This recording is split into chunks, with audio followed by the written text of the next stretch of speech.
Dead as a dodo, that's the fate of most of the cults and religions of the ancient world.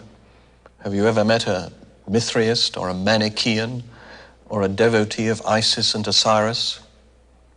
And yet the movement started by Jesus did survive, and more than survived. It grew to conquer and win the allegiance of the whole Roman world and beyond it. We are but of yesterday and have filled everything you have. Cities, tenements, forts, towns, yes, and tribes, camps, palace, senate, forum. All you have left to you is your temple. After the resurrection, Jesus told his followers that they would take the gospel to the ends, the farthest ends of the world. It had to sound preposterous, ridiculous even. How should they do it? A mere 12 apostles, no mass media, no financial means, a minority group threatened by persecution. It was impossible. In our first program, we showed how Christianity emerged from its Jewish roots. It was a new faith in a world that revered tradition, a universal faith in a world loyal to local deities, an exclusive faith in a world that celebrated its tolerance. From their roots in Palestine, as followers of a humble working-class carpenter-turned-preacher, Jesus of Nazareth, the Christians set out to bring their faith to the whole world. By any normal calculation, this was an impossible job. Christian teachings simply could not be accommodated or reconciled with the most sacred assumptions of the Roman world. Yet in spite of incredible difficulty, the faith managed to spread, and in some places, even to thrive. What happened?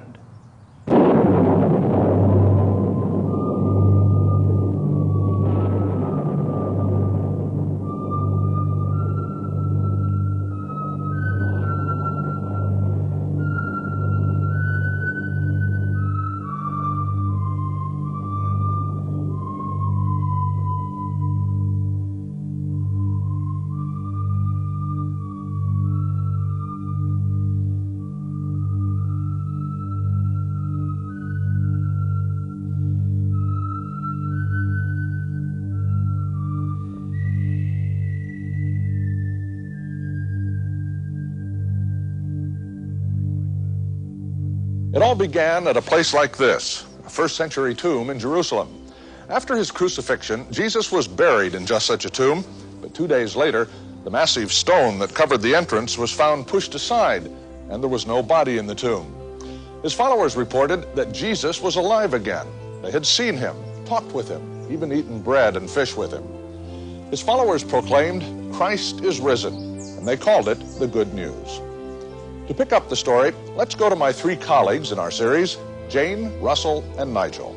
The disciples of Christ had shown themselves to be rather fickle, even cowardly, under pressure before the resurrection. But after the resurrection and the day of Pentecost, they went forward as passionate messengers that Jesus was their Lord. But they didn't just proclaim him as their Lord. They came to see him and announce him as a Lord and Savior of the whole world. When the fullness of time had come, as the Apostle Paul put it. The disciples of Christ clearly understood themselves to be under a divine mandate to bring this news about Christ to the whole world. But how do you do it? Particularly when you're so few in number, very limited in resources, and have no game plan. Well, that's right. I mean, Jesus didn't even give his rather unimpressive group of followers any clear-cut strategy. Well, maybe there was a reason for this, Jane. If they'd known what it would take to get the thing started, then would any of them have had enough faith to move out and begin? To understand how the faith spread, we first have to understand a little about the world into which it was born. Prior to the emergence of Roman power, a few centuries before Christ, the Greek conqueror Alexander the Great laid the groundwork as he expanded his domain. The Greeks loved cities. Of course, they had their farmers, but the city was the place to be, and the Greeks had some great ones, like Athens and Corinth. Everywhere Alexander went, he would build new cities like Alexandria or rebuild old ones. His successors followed the pattern, founding Antioch among others. Thus, the Mediterranean societies became more and more Greek, with the Greek language becoming a common language used almost everywhere in the empire.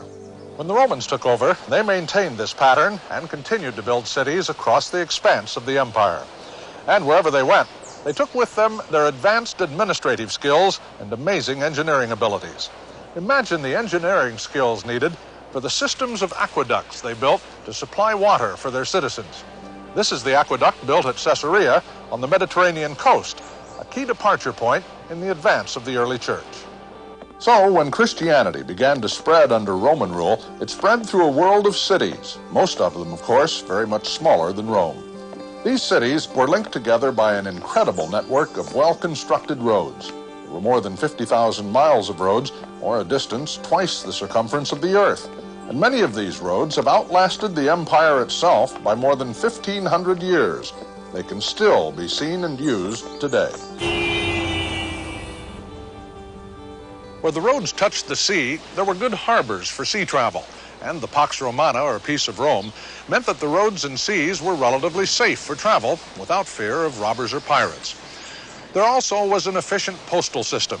With the Greek language spoken and understood in the main centers of the empire, communications and travel for government, commerce, and trade were greatly facilitated. And for the spread of ideas, conditions had never been better. By the year 100, just 70 years after the death of Christ, the faith had burst forth from its Judean womb to many of the major cities of the empire. Jesus, from the accounts of the Gospels, never traveled more than 100 miles from home during his entire adult life. But now there were communities of followers thousands of miles from where it all began. And the places highlighted on this map are not just places where the gospel was preached, but locations where there were actual communities of believers. A band of followers, a growing band, whose names have now been lost to us, shared their newfound life all around the apartment buildings of the cities in the Mediterranean world. A fascinating report on the Christians was written by an unknown author around the year 180. It's called the Epistle of Diognetus. Here, we catch a glimpse of how the believers' lives were ordinary and yet at the same time so very extraordinary. Christians are not distinguished from the rest of mankind by country, by speech, nor by customs. But although they live in both Greek and foreign cities and follow the local customs, both in clothing and food and the rest of life, they exhibit the wonderful and admittedly strange nature of their own citizenship. They live in their own homelands, but as sojourners. They share all things as citizens and suffer all things as aliens. Every foreign country is their homeland, and every homeland a foreign country. They marry, as all do, they bear children, but they do not discard their children, as some do. They offer a common table, but not a common bed. They find themselves in the flesh, but do not live according to the flesh. They pass their time upon earth, but are citizens of heaven. They obey the established laws and surpass the laws in their own lives. They love all and are persecuted by all. They are put to death and are made alive. They are poor, but make many rich. They lack all things, yet abound in all things. They are abused and give blessing. They are insulted and give honor. When they do good, they are punished as evildoers. When they are punished, they rejoice as those receiving life. By the Jews, they are attacked as foreigners, and by the Greeks, they are persecuted. And those who hate them are not able to state the cause of their hostility. Christianity traveled along the ordinary highways and byways of the Roman world through travelers of various kinds, merchantmen, businessmen, soldiers, prisoners, slaves and hostages, Christian lay people of all kinds moving around and being moved around the great roads of the empire. Students, teachers, philosophers, refugees, pilgrims, professionals, doctors, lawyers, people of many kinds, taking their Christian faith with them, bearers of the Christian message as they traveled around. So largely, expansion was not, it seems, the work of clergy, of ministers, of pastors, but of Christian men and women in their ordinary paths and routines of life. Here's another very helpful document, written by a Christian to the Emperor Antoninus Pius. It gives us a valuable insight into the lives and attitudes of Christians who lived during this vital period of church history and who tried to manage the affairs of the church without the first century apostles left to guide them. The writer here is Justin, who himself was to become a notable martyr, a victim of persecution. Listen as he tells us. Before, we rejoiced in uncleanness, but now we love only chastity. We used to practice magic arts, but now we have dedicated ourselves to the true and unbegotten God. We used to love money and possessions more than anything, but now we share what we have and give to all those in need. We used to hate one another, kill one another. We would not eat with those of different races. But now, since the manifestation of Christ, we love our enemies and pray for those who hate us without just cause. The faith continued to spread rapidly despite mounting opposition. Here we see where Christian communities were established by the year 200. But how are we to account for the continuing advance? Keep in mind that the churches had no impressive public ceremonies to attract the masses. For generations, they also had no church buildings. And if you went to a service in a home, you would find no bizarre spectacle or compelling entertainment, and none of the depraved orgies they were falsely accused of in the earliest years.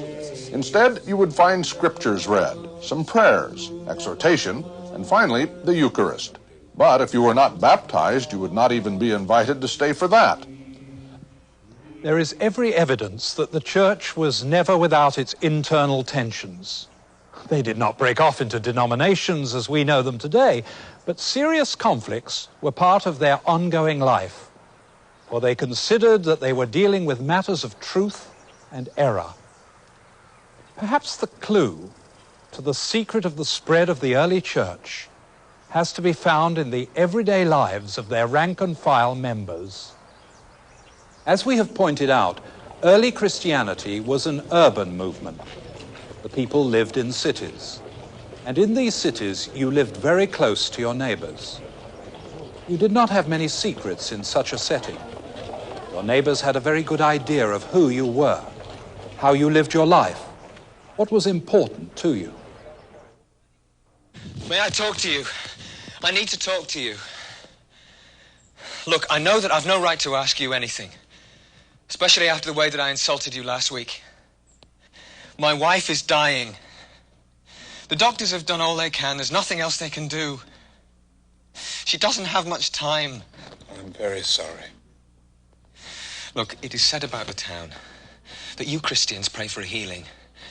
That the God you pray to sometimes answers your prayers and grants a healing. That's true. He does grant us healing sometimes. Please, will you come and pray for my wife? I'll give you anything you ask. I don't know what else I can do. All right. Let's go quickly.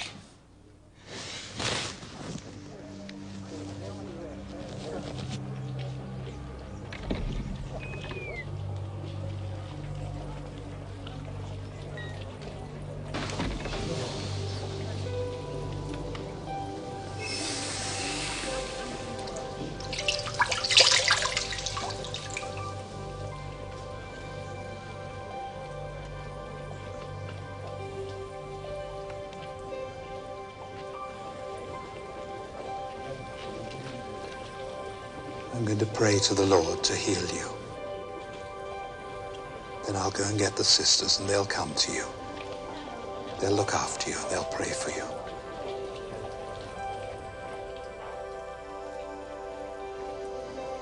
I'm going to pray for you.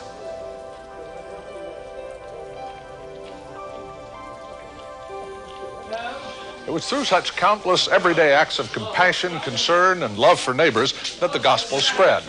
It was a grassroots people movement that found its opportunities in serving human needs, caring for the unlovely, even rescuing and taking in children who had been abandoned on the garbage dumps.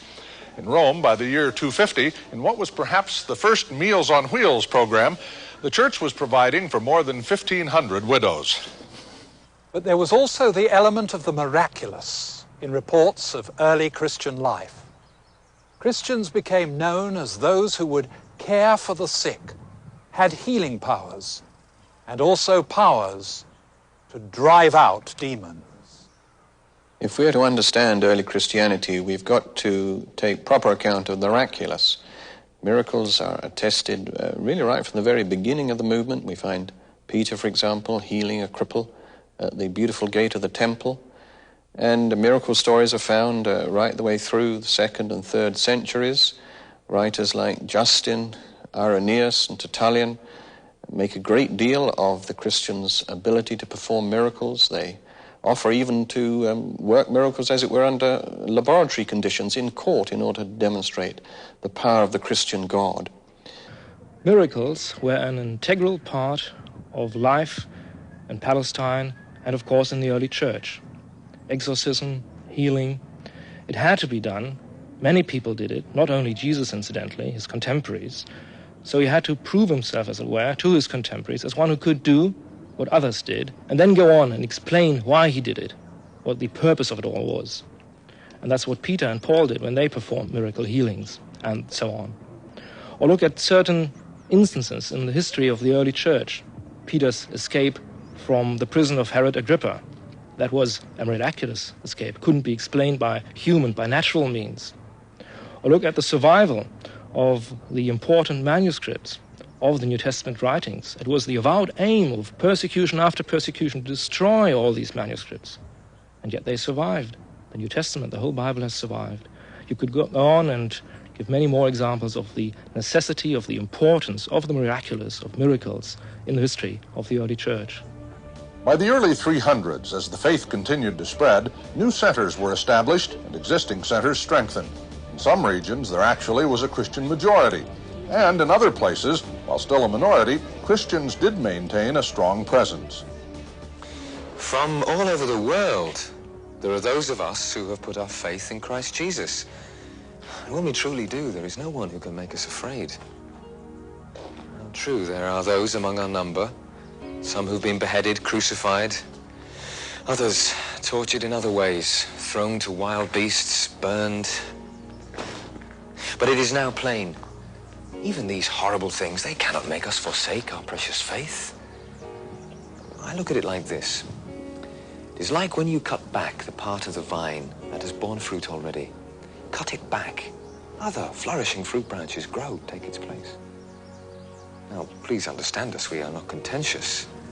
Christ has taught us how by patience and gentleness to lead those from shame and love of evil. Do you have many who have joined you? Oh, I can show you many. I can show you many who've turned from a violent, tyrannical disposition. But people have been convinced by the quality in the life of their Christian neighbors, how with extraordinary forbearance they take the fact that they are cheated. They conduct their own business affairs with the utmost honesty. At this time, the empire had a population of 50 to 60 million people. Estimates are that 5 to 10% were Christian believers, or somewhere between 3 to 6 million people from all walks of life and every social rank. As more and more people became Christians, their presence permeated society. And in the early 200s, the colorful theologian Tertullian could boldly challenge the empire, no doubt with a bit of rhetorical exaggeration. What if so vast a people as we had broken away from you and moved to some other part of the world? The loss of so many citizens would have brought shame upon your rulers. You would have to find other people to rule. You would have more enemies than citizens. But as it is, you have fewer enemies because of the multitude of the Christians. Indeed, it would seem that in nearly all the cities, nearly all the citizens are Christian. The catacombs, underground tunnels and rooms with artwork and inscriptions celebrating central themes of the faith. They had been dug out by the early Christians to bury and honor their dead. Today, they are a vivid symbolic reminder that Christianity in its first few hundred years was a kind of underground movement. But in 312, the Emperor Constantine was converted to Christianity after a reported vision. His victory at the Milvian Bridge, north of Rome, consolidated his political power.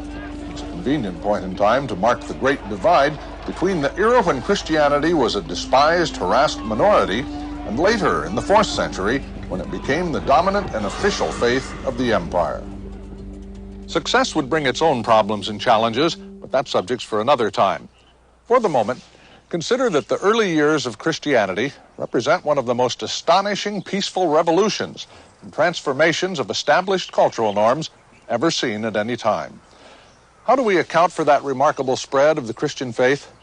No simple answer is possible, but at least part of an answer may be found in considering what happened at this place.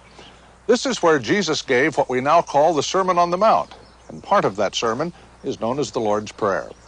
What a jolt that brief prayer, now so familiar, must have given to first-century hearers.